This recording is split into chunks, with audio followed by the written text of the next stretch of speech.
Bueno, Mercosur. Mercosur. Primero que nada vamos a ver los antecedentes.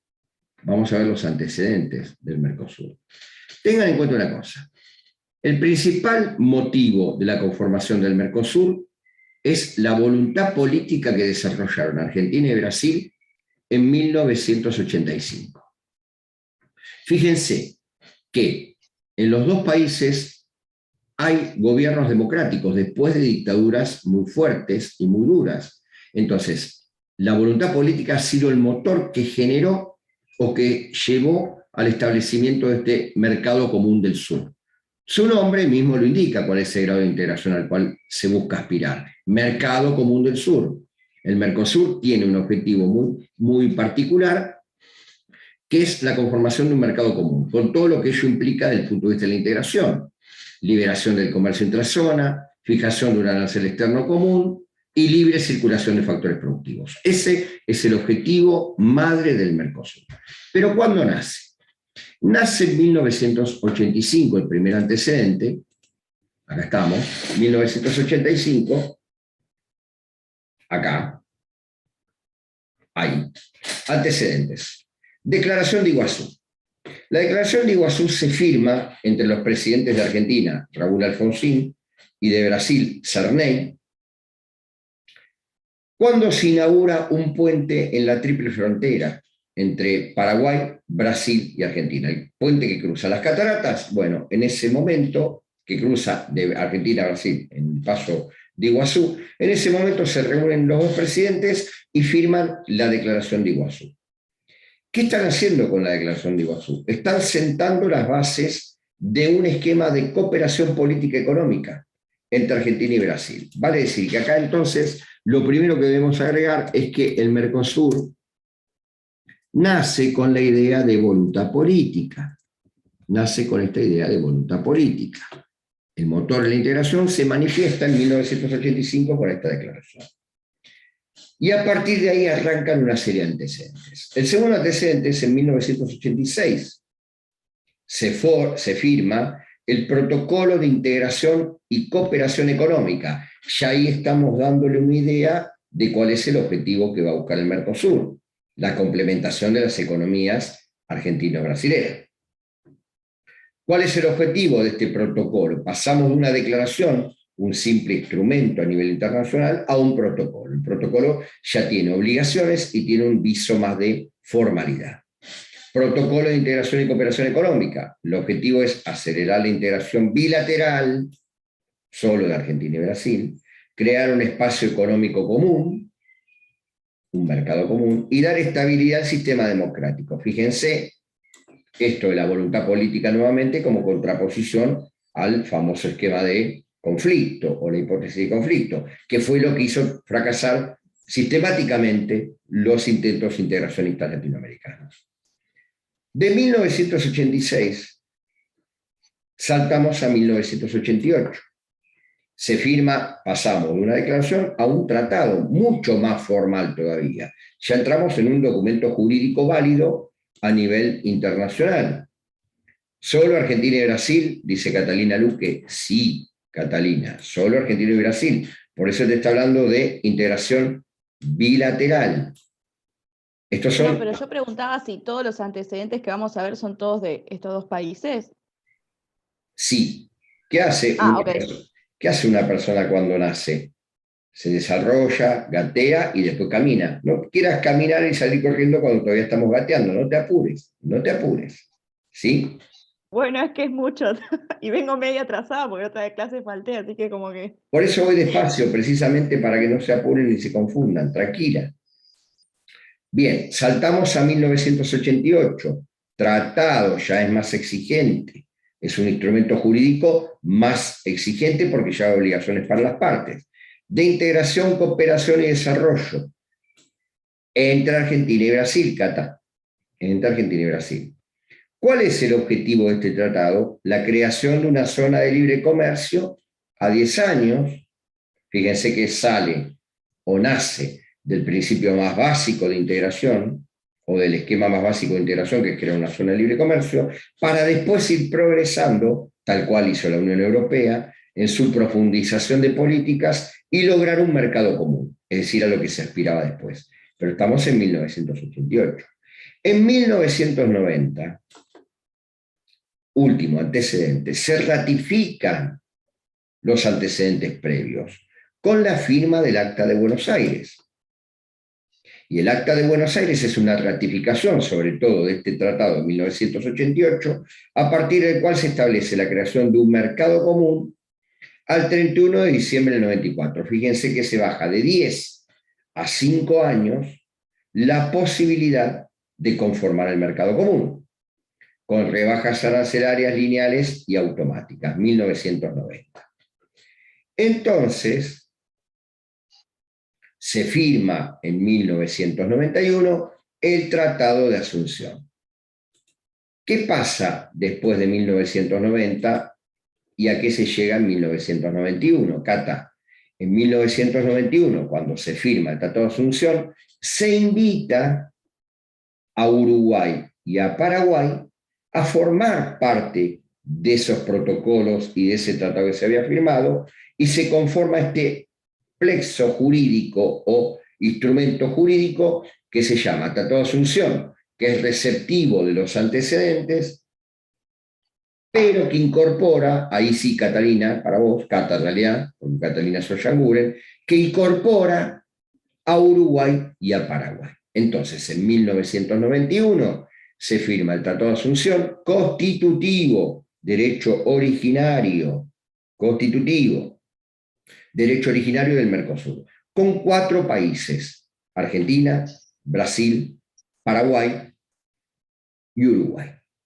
Tratado que queda incorporado a la LADI, que se firma en el marco de la LADI, ahí lo dicen, Tratado de Asunción inscripto como acuerdo de complementación económica número 18 en el marco de la LADI, requisito que establecía la LADI de la flexibilidad famosa y la convergencia. Bien, vamos al Tratado de Asunción. Irene, ahora todas las preguntas que vos tengas. Acá tiene, yo les colgué en páginas virtuales lo más importante de cada uno de los tratados, porque también les colgué un documento con los organismos decisorios, que tienen ahí las funciones de todos los organismos, y además acá tienen lo importante en cuanto a organización. Ahora les voy a decir por qué. Vamos al Tratado de Asunción. El primer tratado constitutivo es el Tratado de Asunción, derecho originario. Los Estados partes deciden constituir un mercado común. Objetivo del Tratado de Asunción es la constitución de un mercado común, que se va a llamar Mercado Común del Sur. ¿Qué implicaba el mercado común? Insisto, primero, liberación intrazona de bienes y servicios. Fijación de arancel externo común. Segunda cuestión que implica el mercado común. Y tercera cuestión, libre circulación de factores productivos. ¿Qué lo dice en la segunda parte? El mercado común implica, primero, la libre circulación de bienes, servicios y factores productivos, de acuerdo a lo que es la definición clásica de integración. El establecimiento de un arancel externo común. Recuerden que el arancel externo común es el elemento característico de la unión aduanera, segundo grado de integración. Y la coordinación de políticas macroeconómicas y sectoriales entre los estados. Esto es lo que implica el mercado común. Acá se va un poquito más, porque se supone que afianzado el mercado común, una vez que se encuentra afianzado el mercado común, el bloque de integración iba a seguir profundizando. Por eso se prevé la armonización de legislaciones y la coordinación de políticas macroeconómicas, que son instrumentos propios del siguiente esquema de integración, pero que al final no ha llegado. Segundo artículo importante, ¿por qué salto del 1 al 20? No es para facilitarles la tarea ni para fomentarles que sean vagos y estudien poco. Poco, no. Salto del 1 al 20, ¿por qué? Porque hasta el 19, hasta el artículo 19, el Tratado de Asunción preveía una estructura jurídico-institucional provisoria. Estructura jurídico-institucional provisoria, que con la firma del protocolo de Europreto, que también lo vamos a ver, que es el segundo instrumento constitutivo, derecho originario del Mercosur, queda establecida la institucionalidad jurídica del Mercosur. quedan establecidas las instituciones del Mercosur. Entonces, deja de lado a todas las instituciones previstas en el Tratado de Asunción. Por eso saqué del artículo 2 al 19. ¿Se entiende? Porque ahí estaba esa estructura provisoria que ya no existe más. Entonces saltamos al artículo 20, que lo vimos hoy y lo vamos a volver a repetir. Esa exigencia de la LADI, es decir, bueno, si se firma un acuerdo de complementación económica, lo único que se pide dentro del marco de la LADI es que haya una cláusula que contemple la adhesión de los distintos países de Latinoamérica a ese bloque de integración. ¿Se cumple en el Mercosur? Sí, se cumple en el Mercosur. ¿Con qué? Con el artículo 20, que es el artículo de adhesión. Ahí lo tienen bien establecido, entonces el Mercosur cumple acá con el principio de flexibilidad, así se dice, no como lo quise decir yo, flexibilidad. Vamos a la diapositiva donde tenemos desgranado este tema. Vamos acá. Bien, Tratado de Asunción. Constitución del Mercado Común, 31 de diciembre del 94. Fíjense que los europeos llevan más de 50 años de proceso de integración. Y así han tenido conquistas y han tenido retrocesos.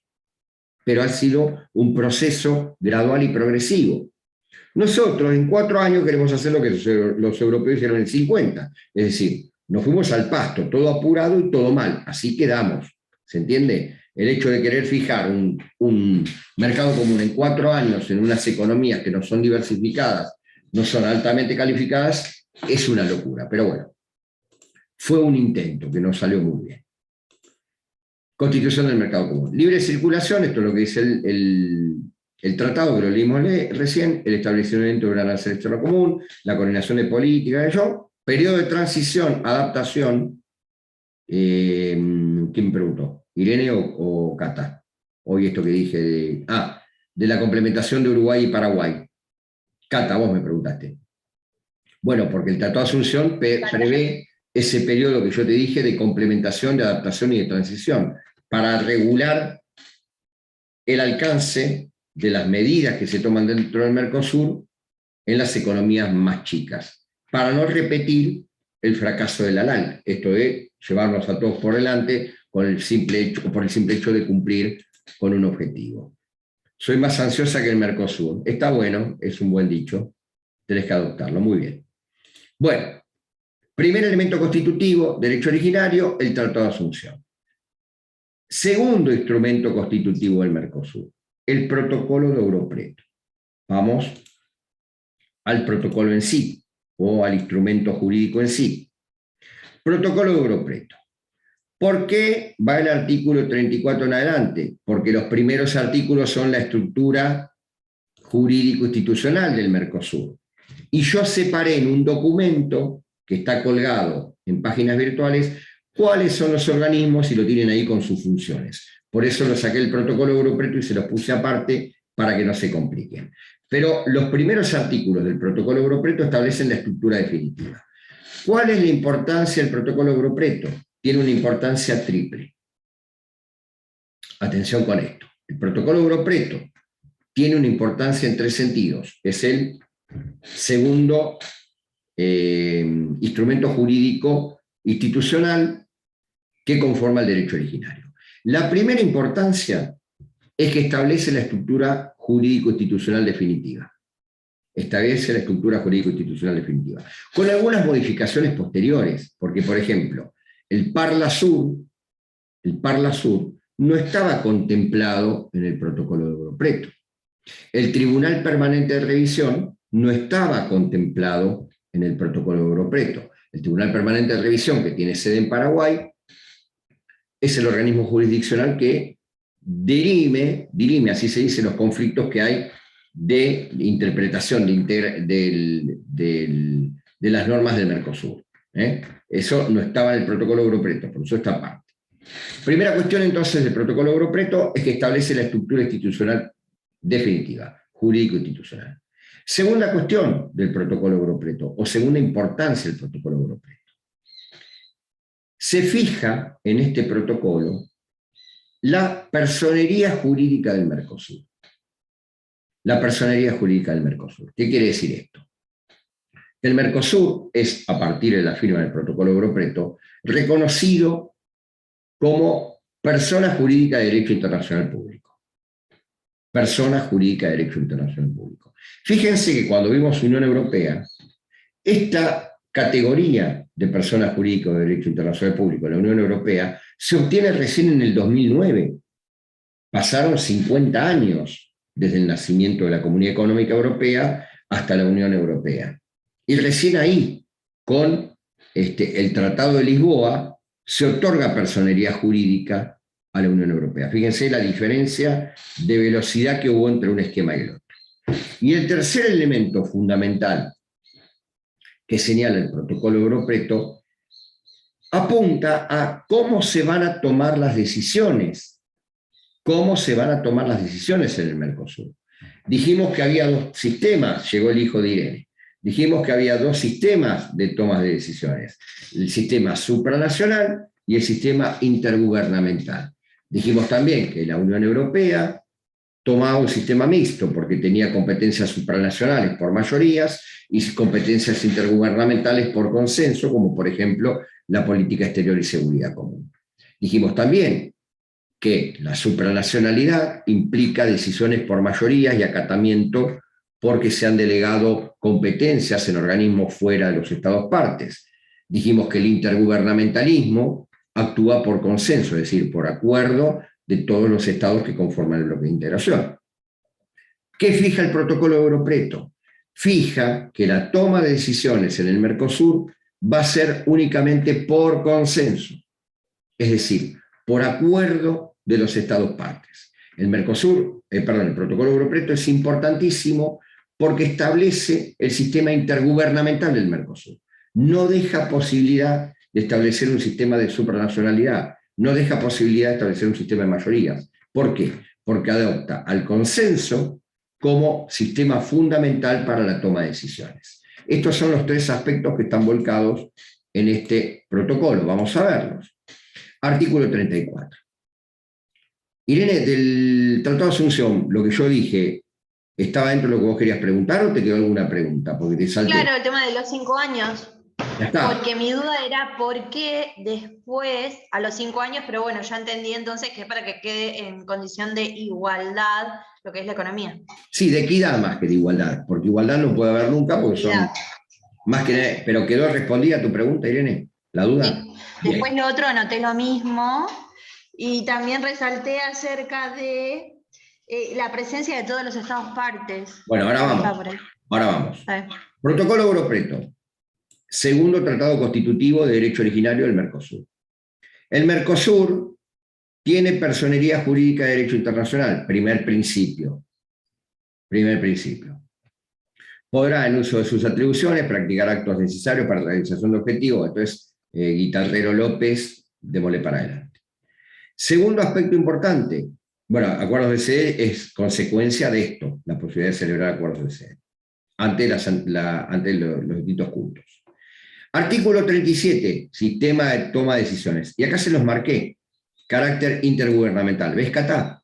Que está escrito carácter intergubernamental. Las decisiones de los órganos del Mercosur serán tomadas por consenso y con la presencia de todos los estados partes. O sea, es un esquema de carácter intergubernamental. Fundamentalmente un esquema de carácter intergubernamental. Hay un tercer, antes de entrar en el protocolo de Ushuaia, hay un tercer instrumento, que es el protocolo de Brasilia de 1985. Protocolo de Brasilia de 1985. ¿Qué prevé este protocolo? 1995, perdón, me equivoqué la fecha, 1995. ¿Qué prevé el protocolo de Brasilia? El protocolo de Brasilia del año 95 es aquel instrumento jurídico, también de derecho originario, que establece lo que se conoce como solución de controversias. Es decir, cuando hay controversia sobre la aplicación de las normas Mercosur entre los estados partes o entre particulares de los estados partes del Mercosur, se aplicaba el protocolo de Brasilia, 1995. Ese protocolo de Brasilia se ve reemplazado en el año 2002 por el protocolo de Olivos. Protocolo de Olivos. ¿Qué establece el Protocolo de Olivos a partir del año 2002? Fundamentalmente. Primero, el Protocolo de Olivos reemplaza el Protocolo de Brasilia y es el instrumento jurídico de solución de controversias por la normativa Mercosur. ¿Qué establece el Protocolo de Olivos? Establece primero una instancia de negociación entre las partes, de los particulares y de los estados. Si esa instancia de negociación no funciona, el Protocolo de Olivos lo que prevé es el desarrollo de un proceso jurisdiccional para dirimir la cuestión. ¿A dónde debe recurrir o a dónde puede recurrir la persona o el Estado que se vea agraviado dentro del esquema Mercosur? Tiene dos opciones. La primera, puede ir a la Organización Mundial de Comercio, al Tribunal de la Organización Mundial de Comercio, porque a la larga no deja de ser un conflicto comercial. Y recuerden que la Organización Mundial de Comercio elegimos, entre otras cosas, que además de ser un foro de negociación, era un lugar en el cual se dirimían cuestiones vinculadas al comercio internacional. Entonces, los países del Mercosur que tienen conflictos de índole comercial, o las partes que tienen conflictos de índole comercial por la normativa del Mercosur, pueden dirimir esa cuestión ante la Organización Mundial de Comercio. O pueden dirimir la cuestión por ante esta institución jurídico-institucional que establece el Protocolo de Olivos, que se llama Tribunal Permanente de Revisión. Tribunal Permanente de Revisión. El Tribunal Permanente de Revisión es lo que es el Tribunal de Justicia en Europa, Tribunal de Justicia Europeo, pero para el Mercosur. Atiende los conflictos de interpretación normativa o de conflictos de intereses por la interpretación de las normas Mercosur. Es un organismo permanente, el Tribunal Permanente de Revisión, y tiene su sede en Asunción del Paraguay.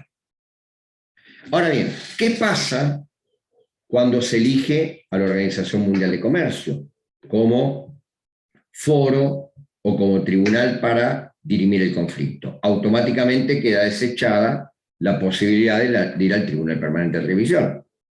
¿Qué pasa si se elige el Tribunal Permanente de Revisión? Automáticamente queda desechada la Organización Mundial de Comercio. Es decir, que la elección de una jurisdicción deja de lado la posibilidad de elegir la otra, o sea, excluye la posibilidad de la otra. Lo que quiere decir esto en materia jurídica es que la sentencia reviste carácter de ¿qué? De cosa juzgada. Ya está, no se discute más. Elegí uno o elegí otro, gané o perdí, pero no puedo ir al otro. ¿Se entiende? Bien. Vamos a otro acuerdo, que es el Protocolo de Ushuaia. El Protocolo de Ushuaia, o también se lo conoce como Protocolo de la Cláusula Democrática, o aplicación de la cláusula democrática, es un protocolo que se firmó en el año 2000, me parece, ahora lo vamos a ver en la diapositiva, y que establece, por esto que yo machaco tanto, que quieren decir que es pesado este tipo, que insiste con el tema de la voluntad política, por esto que yo machaco el tema de la voluntad política. Porque esta contradicción con la hipótesis de conflicto, o esta contraposición con la hipótesis de conflicto, nos marca que es necesario la vigencia del proceso democrático para que avancen los esquemas de integración. El que se quema con leche de una vaca y llora, dice el dicho. Bueno, los distintos esquemas de integración han fracasado. ¿Por qué? Porque ha habido conflicto, no ha habido cooperación política. El Protocolo de Ushuaia es receptor jurídico de este concepto de la voluntad política y establece la obligación de la plena vigencia de las instituciones democráticas de los países que conforman el Mercosur para lograr el avance sostenido del bloque de integración. Vale decir que sin democracia o sin reconocimiento pleno de las instituciones democráticas no es posible que el proceso de integración avance. ¿Se aplicó el Protocolo de Olivos? Sí, en este momento se aplicó a Venezuela, también se le aplicó a Paraguay. No es que se lo expulsa al Estado del bloque de integración Mercosur, se lo puede expulsar, pero no es la idea. La idea es que se lo mantenga y trate de reconfigurar su orden democrático. ¿Se entiende? Vamos al Protocolo de Olivos, perdón, al Protocolo de Ushuaia. Protocolo de Ushuaia, artículo 1. La plena vigencia de las instituciones democráticas es condición esencial para el desarrollo de los procesos de integración entre los Estados partes. Es decir, manifiesta decisión de desarrollar la voluntad política para que el proceso de integración circule o funcione. ¿Qué pasa cuando no funciona el proceso democrático, cuando el proceso democrático está en peligro? Bueno, la sanción más importante es la del artículo 5. No obstante, es el artículo 4 que dice: en caso de ruptura del orden democrático en un Estado parte del presente protocolo, los demás Estados partes promoverán las consultas pertinentes entre sí y con el Estado afectado. Es decir, ¿qué está diciendo el protocolo? Si hay alguien que tiene un problema democrático, tratemos de solucionarlo entre nosotros e instar al Estado que tiene problema que lo solucione. Cuando las consultas fallan, los demás Estados del presente protocolo, en el ámbito específico de los acuerdos de integración vigentes, considerarán la naturaleza y el alcance de las medidas a aplicar, teniendo en cuenta la gravedad de la situación existente. No es que hubo un problema, lo echan, no, tratemos de solucionarlo.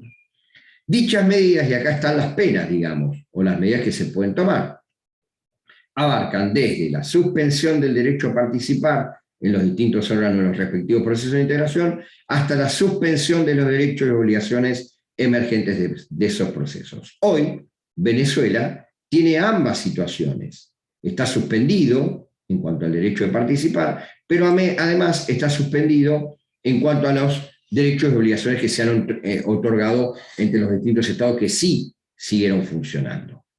Y el artículo 6 no es más que la ratificación de lo que establece el protocolo de Euro Preto en cuanto a la toma de decisiones. ¿Por qué? Porque las medidas del artículo 5 serán tomadas por consenso de los Estados partes, es decir, sigue ratificando y reivindicando el esquema intergubernamental del Mercosur. Es decir, nos remite al artículo 37 del protocolo de Euro Preto. Vamos a las diapositivas, a ver qué nos dice. Protocolo de Euro Preto. Lo que les dije, los primeros artículos no están porque está la consolidación de la estructura orgánica del Mercosur, es decir, esa es la estructura definitiva, se consolida, insisto, con algunas modificaciones. Después viene el Parlasur, después viene el Tribunal Permanente de Revisión a partir del Protocolo de Olivos, el establecimiento de la personalidad jurídica del bloque, artículo 34, el sistema de consenso para toma de decisiones, intergubernamentalismo, el Protocolo Ushuaia 1998, le pifié en el año, o cláusula de compromiso democrático. Este estuvo muy bueno porque lo llevaron inclusive a Mandela, porque Sudáfrica tenía intención de incorporarse al Mercosur. Pobre Mandela, lo sentaron ahí, hacía un frío de locos, lo hicieron firmar el protocolo, después Sudáfrica no se incorporó. Y el protocolo de Olivos, sistema de solución de controversias. Lo importante, insisto, es que el sistema de solución de controversias o el protocolo de Olivos incorpora el Tribunal Permanente de Revisión que tiene sede en Asunción del Paraguay. Y acá tienen, que les voy a pedir que lean para el viernes, ese documento que les bajé. Y vamos a discutir el viernes todas estas cuestiones. Instituciones del Mercosur. Recuerden que ninguna institución tiene carácter supranacional. Son instituciones intergubernamentales. Todas las instituciones, salvo el Tribunal Permanente de Revisión, que tiene un proceso específico, toman decisiones por consenso. Les pido por favor que lean para el viernes ese documento donde están las instituciones, hacemos una por una. Pero antes de cerrar voy a volver a aclarar el tema del Mercosur. ¿Cuál es la situación actual del Mercosur? Porque de nada me sirve recitarles los protocolos si no saben cuál es la situación actual o dónde estamos parados en este momento desde el punto de vista de la integración regional. Insisto con esto del regionalismo abierto, insisto con esto del regionalismo posliberal o poshegemónico. Han cambiado las reglas de juego y ha nacido el multilateralismo latinoamericano. El multilateralismo latinoamericano se basa en acuerdos de cooperación. Entre estados. Los acuerdos de cooperación que pueden ser por materia o por cantidad de estados. Y esa es la raigambre de este multilateralismo latinoamericano. El multilateralismo latinoamericano lo que trajo es mayor flexibilidad a los esquemas de integración, sobre todo al esquema del Mercosur. ¿Y por qué les digo esto? Porque el Mercosur aspira a conformar un mercado común. Pero ¿dónde está parado el Mercosur? ¿Es un mercado común? No, no. El Mercosur en la actualidad es una zona de libre comercio imperfecta. Zona de libre comercio imperfecta. O, en el mejor de los casos, es una unión aduanera imperfecta. ¿Por qué algunos autores la consideran como una zona de libre comercio imperfecta? Recuerden que la zona de libre comercio implicaba la liberación de todos los aranceles internos del bloque. Bueno, lo que dicen estos autores que consideran que hablamos de zona de libre comercio imperfecta es que no todas las posiciones arancelarias o no todos los productos que circulan dentro del esquema Mercosur están liberalizados. Entonces no se llegó a conformar una zona de libre comercio. Quienes van más allá, quienes son más avesados y dicen que el Mercosur es una unión aduanera imperfecta, se sustentan en la idea de decir que no todos los productos que se comercializan dentro del Mercosur están contemplados dentro del arancel externo común. Hay productos que no son parte del arancel externo común. Como que tampoco hay coordinación de políticas macroeconómicas. Por ejemplo, la política automotriz o la materia automotriz es una materia no consolidada en el Mercosur. Es una materia que ha llevado a determinar esto de la unión aduanera imperfecta o de la zona de libre comercio imperfecta, porque no hay una política común desde el punto de vista automotriz. La política textil es otra política que no está consolidada en el Mercosur, porque no hay una coordinación de políticas o de decisiones a nivel estatal que determinen cuál va a ser la postura frente a la producción y comercialización de este tipo de productos. Entonces, si ustedes les preguntan hoy, ¿cuál es el estado de situación actual del Mercosur? Y bueno, la doctrina está dividida. Para algunos es una zona de libre comercio imperfecta. Para otros es una unión aduanera imperfecta. Por estas razones que acabo de darles. Pero de ninguna manera se ha conformado el mercado común al cual se aspiraba. Por eso se dice que hay un objetivo formal, que es el del artículo 1 del Tratado de Asunción, que tanto le gusta a Irene, y hay un objetivo material o una realidad material, que es esta que nos muestra que el Mercosur no ha llegado ni por asombro al mercado común. Lo que se está planteando inclusive es la posibilidad de modificar el Tratado de Asunción para establecer una zona de libre comercio, quitarla el esquema mercado común. Porque no ha avanzado. ¿Por qué? Porque se han transformado las condiciones de negociación a nivel mundial. Porque hoy las condiciones de situación, o el estado de situación de cooperación a nivel mundial está por sobre la idea de coordinación, por sobre la idea de integración. Recuerden aquella diapositiva que colgué que dividía cooperación e integración. Bueno, hoy la idea o el sentido del desarrollo internacional apunta más a la coordinación de políticas y a la cooperación de políticas más que a la integración. Y fíjense un ejemplo claro de esto que les doy del Mercosur, del estado de situación, es cómo va la aprobación del tratado con la Unión Europea o el acuerdo con la Unión Europea, acuerdo de complementación económica con la Unión Europea. Es decir, se está hablando de negociarlo de manera individual, no en bloque, se está hablando de dejar de lado el consenso, se está hablando de que Uruguay está abriendo la posibilidad de negociar con China, se está hablando de que Brasil quiere negociar con Chile por aparte, es decir, el esquema de integración Mercosur está desapareciendo tal cual fue concebido. Hay una idea de revisión y de establecimiento de nuevas reglas de juego, sobre todo a partir de la baja de esta idea del mercado común del sur, para pasar a una zona de libre comercio o una unión aduanera. Bueno, voy a